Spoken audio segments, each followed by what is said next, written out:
మా ఫ్రెండ్ చాలా రోజుల నుంచి పిలుస్తుందండి, మా శంఖం చెట్టు పూలు చూద్దిగాని రా అని చెప్పి. చూస్తే దిమ్మ తిరిగిపోవాలి, అంత పెద్ద చెట్టు అండి, 2 అంతస్తులు పైకి ఎక్కేసింది పూల చెట్టు అయితే. ఇది ఏ నువ్వు శంకువా? వా, థ్యాంక్ యూ కొడిలి, థ్యాంక్ యూ. ఈ బొడ్డోడు వచ్చి నా ఫ్రెండ్ అండి, నా బెస్ట్ ఫ్రెండ్, నా ఫ్రెండ్ వాళ్ళ మనవడు అనమాట. నా బెస్ట్ ఫ్రెండ్ అని ఎందుకంటున్నానంటే నన్ను సువి అనే పిలుస్తాడు, ఆంటీ అని ఎప్పుడు పిలవడు.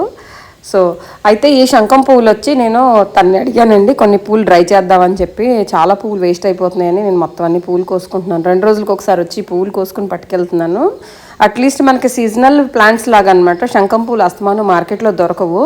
సో దొరికిన 100 గ్రాములు వచ్చి 1000 రూపీస్ అండి. 100 grams 1000 rupees dry flowers. So అలా ఉన్నప్పుడు మనకు ఆపర్చునిటీ ఉన్నప్పుడు మనమే కోసుకుని మనమే డ్రై చేసుకోవచ్చు కదా అనే ఒక లెక్కల్లో నేను పువ్వులు అయితే మొత్తం అన్ని కోసుకుంటున్నాను. దాదాపు కొన్ని పువ్వులు అయినాయి నా దగ్గర. అయితే తను చాలా రోజుల నుంచి నన్ను చెట్టు పట్టుకెళ్ళు అంటుందండి. నాకైతే ఇక్కడ ప్లేస్ లేకుండా అయిపోయింది నా గార్డెన్లో శంఖం పూలు చెట్టు వేయడానికి. ఎందుకంటే మా రాకాస్ కోడ్లు బ్రతకనివ్వు.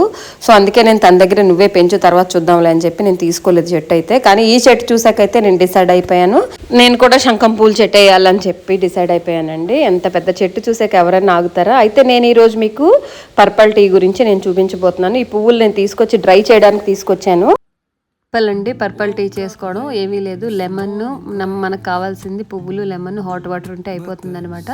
కెటల్లో వాటర్ తీసుకుని వేడి చేసుకుని ట్రాన్స్పరెంట్ గ్లాస్లో మనం ఫస్ట్ వాటర్ని పోర్ చేసుకోవాలన్నమాట, వేడివేడి నీళ్ళు. తర్వాత దాంట్లో వచ్చి ఫ్లవర్స్ వేసుకోవాలి, ఒక 4-5 ఫ్లవర్స్ వేసుకుని తర్వాత దాంట్లో లెమన్ స్క్వీజ్ చేసుకుని వేసుకోవాలి. సమ్ టైమ్స్ అల్లం కూడా వేసుకోవచ్చు.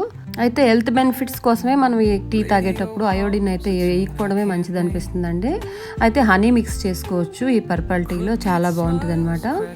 దీని పర్పల్ టీ అనే కన్నా ఇది మ్యాజికల్ టీ అండి. చూడండి ఎంత మ్యాజిక్, పువ్వుల్లో ఉన్న కలర్ అంతా మొత్తం నీళ్ళల్లోకి దిగుతుంది అనమాట.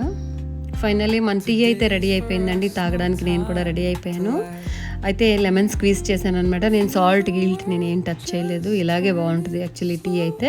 నేను నా పర్పల్ చెట్టుకి చియర్స్ చెప్పేసి నా టీ అయితే నేను స్టార్ట్ చేశాను. ఈ పర్పల్ టీ అయితే చాలా మైన్యూట్ టేస్ట్ ఉంటుందండి. మనం టేస్ట్ అయితే కనిపెట్టడం కూడా కష్టం అనమాట. హైబిస్కస్ అయినా టేస్ట్ తెలుస్తుంది కానీ శంఖం పువ్వులు అసలు టేస్టే తెలీదు. కానీ బాగుంది టీ అయితే. మన ఆరోగ్యానికి చాలా మంచిది ఏదైనా ఉందంటే అది టేస్ట్ ఉండదండి, అది మనం తెలుసుకోవాలన్నమాట. అయితే వెట్ ఫ్లవర్స్ గురించి అయితే పర్పల్ టీ చూపించేశాను కదా, ఈరోజు డ్రై ఫ్లవర్స్ కూడా చేసి చూసేద్దాం ఇంకొకసారి ఎక్స్పెరిమెంట్. ఇవైతే డ్రై ఫ్లవర్స్ ఒక 4 తీసుకుని హాట్ వాటర్లో వేసి నేను డికాషన్ చేస్తున్నాను అనమాట, పర్పల్ డికాషన్. చూడండి ఎంత నీట్గా కలర్ దిగుతుందంటే. కాకపోతే ఏంటి అంటే డ్రై ఫ్లవర్స్కి వెట్ ఫ్లవర్స్కి చాలా తేడా ఉంది. డ్రై ఫ్లవర్స్ వచ్చి చాలా లేట్గా డికాషన్ దిగుతుంది, వెట్ ఫ్లవర్స్ వచ్చి వెంటనే దిగిపోతుంది. తర్వాత డార్క్ కలర్గా దిగుతుంది వెట్ ఫ్లవర్స్. డ్రై ఫ్లవర్స్లో కొంచెం డికాషన్ లైట్ అవుతుంది అనమాట పర్పల్ టీ అయితే.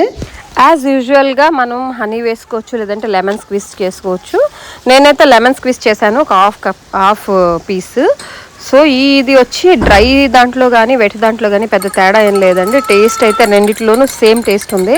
సో మనం ఎప్పుడైనా సరే శంఖం పువ్వులు దొరికితే దాన్ని తీసుకొచ్చి బట్ నీడలో న్యూస్ పేపర్ పైనే డ్రై చేయాలండి ఎప్పుడైనా సరే.